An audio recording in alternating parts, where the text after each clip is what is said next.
Assalamualaikum warahmatullahi wabarakatuh. Hai para pencinta catur dan para catur mania, selamat datang kembali di Legenda Catur Dunia. Masih di Olimpiade Catur 2022 Chennai, India.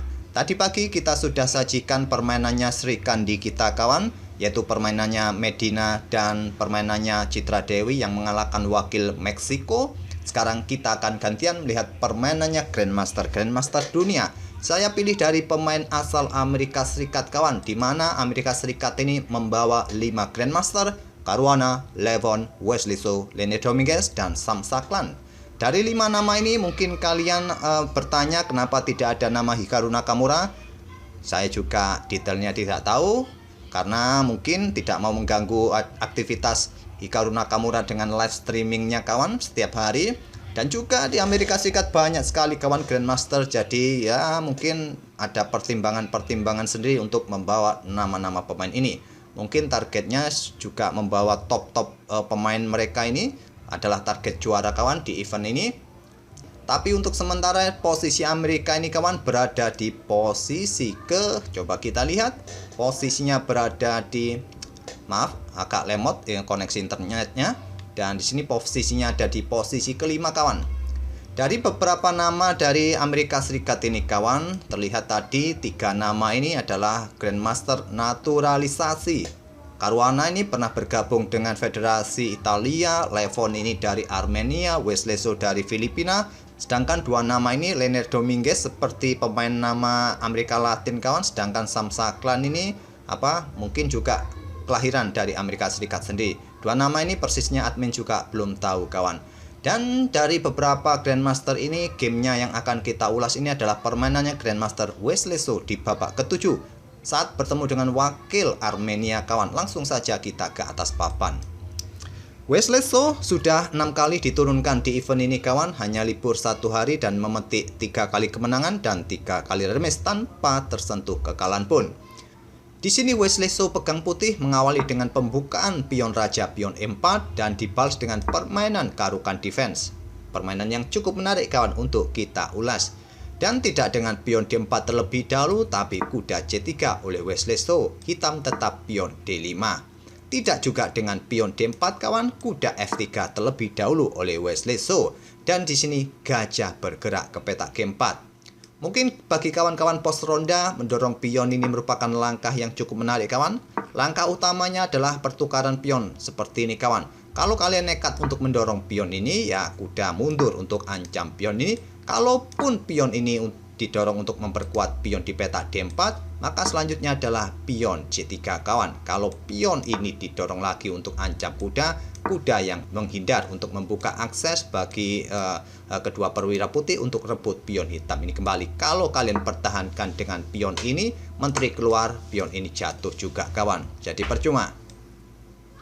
Langkah utamanya adalah langkah pertukaran. Kalau kalian menemui variasi seperti ini, nomor 2 kuda F6 kawan, atau kalian berencana via Cento gajah gelap nanti, bisa juga dengan pion G6. Tapi di sini gajah G4 dipilih oleh hitam dan selanjutnya pion H3. Langkah pertanyaan, apakah ditarik mundur atau melakukan pertukaran sekarang?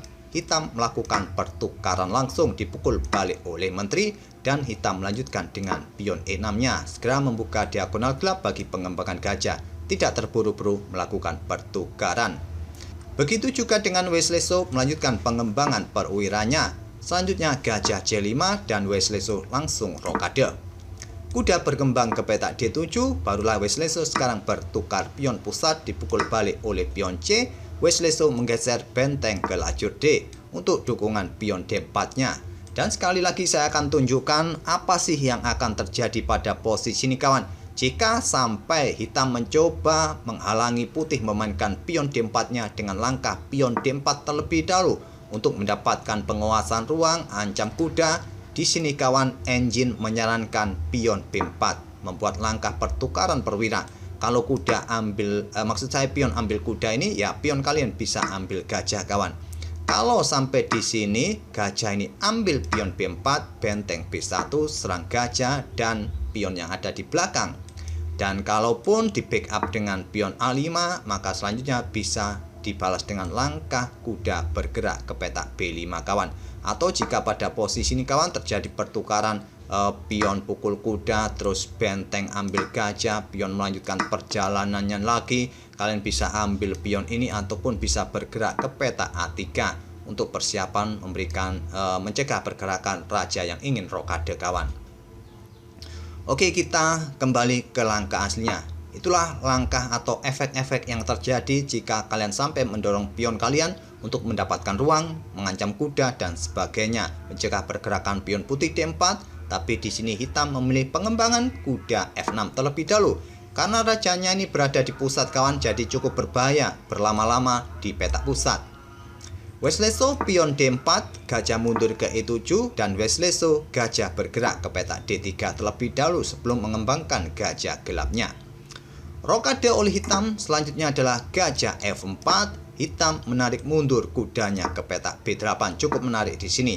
Pion A6 juga bisa dimainkan, benteng langsung keluar ke lajur C terlebih dahulu, bisa juga pilihan yang menarik kawan. Tapi kuda ditarik mundur ke petak B8. Langkah-langkah ini sepertinya kalau ya sekilas kita melihat bahwa langkah ini akan sedikit lambat bagi hitam kawan. Kemungkinan akan manuver untuk incar petak D4 nanti. Di sini kuda E2 untuk mengantisipasi pergerakan kuda C6, tentu akan dimainkan pergerakan kuda ke C6 ini oleh main kunyan. Pion C3 memperkuat bangunan struktur pionnya kawan, kontrol petak-petak ini jelas juga. Dan selanjutnya adalah benteng bergeser ke E8. Pion H6 juga bisa dipilih oleh hitam, tapi di sini benteng E8. Benteng putih E1 dan pion G6 kembali membuat langkah-langkah atau pilihan yang kurang presisi kawan. Terlihat memainkan pion G6 ini dia khawatir soal diagonal terang terhadap pion H7 nya tadi. Berencana juga via Gento gajah ditarik mundur ditempatkan nanti di petak G7. Tapi langkah ini bukan pilihan yang kuat. Pilihan yang kuat adalah langsung menantang pertukaran gajah gelap, ataupun bisa bermain dengan langkah benteng ini digeser langsung ke petak C8, pion A6 merupakan pilihan yang kuat. Tidak perlu khawatir untuk saat ini karena masih ada kuda kawan menjaga petak A7 ini. Tapi hitam memilih dengan langkah pion G6 dan dibalas Wesleso, kuda manuver ke petak G3. Kuda mundur ke D7 lanjut hitam, membuka diagonal gelap bagi pergerakan gajahnya untuk kontrol petak G5. Ataupun memperkuat peta E5 kawan jika dia ingin mendorong pionnya maju. Tapi peta ini masih cukup kuat dikontrol oleh putih, oleh pion, oleh gajah, oleh benteng. Jadi saya rasa butuh 2 tempo lagi apakah gajah ditarik mundur atau maju untuk memperkuat untuk mendorong pionnya nanti. Wesleso mengangkat bentengnya ke E3 walaupun pilihan ini juga menurut Stockfish kurang kuat kawan. Stockfish lebih menyarankan benteng D1, tapi langkah ini sepertinya langkah provokasi dari Wesleso untuk segera mendorong pion E5 nya hitam.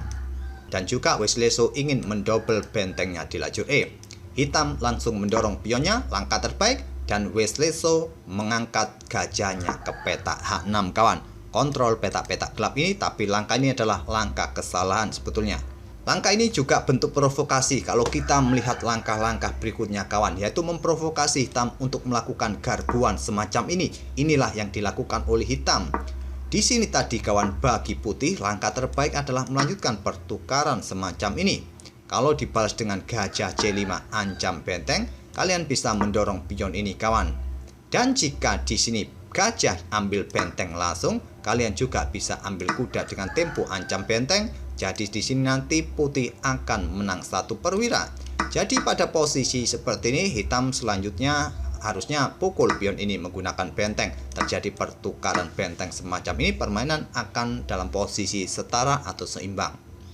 Tapi di sini tadi Wesleso memilih langkah yang provokasi yang sangat beresiko kawan. Tapi sayangnya hitam juga terprovokasi membuat langkah garbuan seperti ini. Siapa yang tidak tergoda saat mempunyai kesempatan garbu perwira semacam ini kawan? Kita pun akan tergoda. Tapi langkah ini adalah langkah blunder. Sekarang posisi sudah berbalik, putih dalam posisi 95% menang. Langkah terbaik bagi hitam pada posisi ini adalah gajah F8 kawan.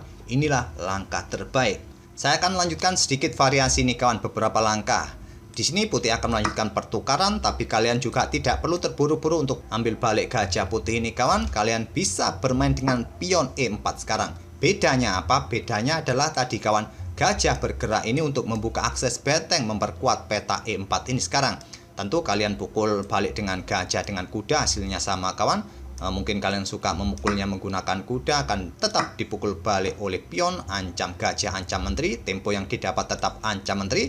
Kalian sikat dan barulah kalian sikat gajah putih. Sekarang hitam akan unggul 1 perwira. Tapi memang kompensasi yang didapat oleh putih adalah 2 pion hitam kawan. Permainan masih unggul hitam sedikit. Tapi di sini tadi hitam tidak menarik mundur gajahnya terlebih dahulu, langsung terprovokasi dengan pion E4-nya. Dan silakan pause video ini untuk beberapa detik dan coba temukan langkah brilian dari putih, dari Wesley So untuk memetik kemenangan, untuk melanjutkan tekanannya kawan. Bagi kalian yang belum menonton di channel yang lain, silakan kawan tebak. Apakah sudah ketemu langkah ciamik, langkah brilian dari Wesley So? Apakah melakukan pengorbanan dari 4 perwira ini kawan? Yang siap ambil pion ini? Gajah siap ambil, benteng siap ambil, menteri siap ambil, kuda siap ambil. Kira-kira yang mana ayo? Wesley So pukul pion ini menggunakan benteng, melakukan pengorbanan benteng, tapi pengorbanan ditolak, kuda mundur ke peta F8.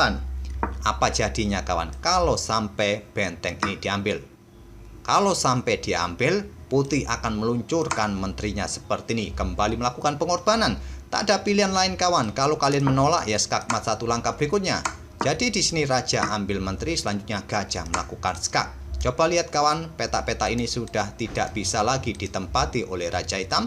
Terpaksa dia maju, kuda ambil pion lagi, skak lagi. Peta-peta ini sudah juga, maksud saya peta-peta ini kawan sudah tidak bisa lagi diisi oleh raja. Terpaksa dia maju, dikejar lagi oleh pion skak, terpaksa dia ambil kuda, dan di sini barulah benteng E1 skak. Peta-peta ini sudah tidak bisa diisi oleh raja lagi kawan, jadi dia terpaksa ke peta F3 dan kalian bisa eksekusi dengan benteng, dengan gajah di peta D5, skak mat juga kawan. Peta-peta ini sudah tidak bisa lagi diisi oleh raja hitam, tetap skak mat kawan. Itulah yang terjadi jika benteng ini diambil balik dengan pion D. Hitam menolak pengorbanan putih, melangkah dengan kuda F8, benteng digeser menyelamatkan diri, dan selanjutnya adalah pion F5 untuk menghindari ancaman atau tekanan dari benteng serta menteri putih. Di sini kembali membuat langkah pengorbanan, kuda sikat pion F5. Kali ini diterima dan dipukul balik menggunakan benteng. Persiapan menteri juga siap keluar kawan. Benteng ini memukul balik karena untuk memperkuat peta G5 saat menteri melakukan ancaman di sini nanti. Menteri hitam keluar ke peta D6 dan menteri putih G4 skak diblokade oleh kuda. Selanjutnya benteng melakukan pengorbanan lagi kawan, ambil pion D5. Kali ini pengorbanan ditolak lagi menteri ke F6. Kalau pengorbanan ini diterima, salah satu pilihan juga kawan selain menteri ke peta F6. Kalau diterima maka gajah akan sikat kuda dan persiapan discover check atau open skak lagi kawan. Menteri sudah tidak bisa membackup raja di peta G5 karena masih ada gajah gelap putih di sini ya. Kemungkinan raja ini akan bergeser ke sini. Kalau tidak bergeser kena open skak kawan. Kalian mau bergerak kemana lagi? Kalau kalian menyelamatkan benteng kawan, ambil contoh bergerak ke sini, gajah ambil pion ini kawan. Open skak, double skak, dan raja kalau bergerak ke peta F7 sama saja kawan, skak mat di sini. Atau pada posisi seperti ini tadi kawan, langkah terbaiknya adalah raja bergeser ke peta H8, tapi yaitu benteng tewas kawan. Oleh karena itu, di sini hitam memilih dengan menteri bergeser ke peta F6 saja. Sekarang pion G3 kontrol peta-peta ini kawan agar hitam tidak melakukan penawaran pertukaran menteri. Selanjutnya gajah mundur ke F8 menantang pertukaran.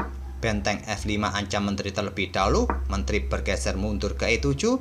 Gajah C4 skak, raja bergeser ke H8, dan gajah G5 membuat hitam menyerah di langkah ke-28. Ancaman skak mat masih cukup jauh kawan, tapi posisi hitam sudah benar-benar kolaps.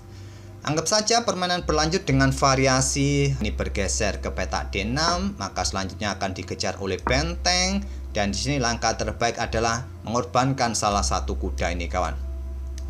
Menurut Stockfish, kalau kalian melangkah dengan menteri ini bergerak ke sini, ya masih dikejar oleh benteng putih kawan. Dan langkah terbaik adalah sikat benteng dengan menteri, maka kalian sudah kehilangan menteri.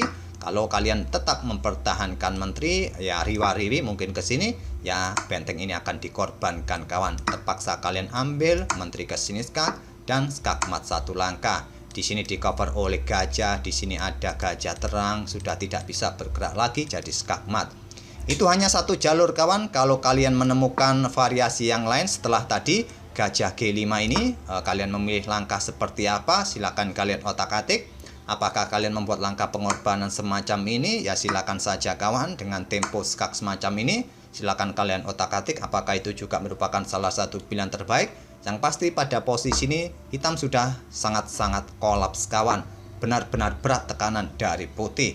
Setelah tadi melakukan langkah blunder dengan setelah gajah tadi ke H6, dia langsung garpu gajah serta menteri ini langsung memberikan kesempatan Wesleso melakukan pengorbanan brutalnya tadi kawan. Semoga permainan brutal dari Wesleso tadi bisa menghibur kalian seperti halnya dalam permainan Mikhail Tal kawan. Tentu pengorbanan-pengorbanan semacam ini saat lawan melakukan blunder kawan. Kalau lawan melakukan langkah-langkah presisi, kalau kalian melakukan pengorbanan tentu adalah pengorbanan yang sia-sia. Semoga kalian terhibur kawan dan kita akan bertemu di video-video berikutnya. Terima kasih. Wassalamualaikum warahmatullahi wabarakatuh.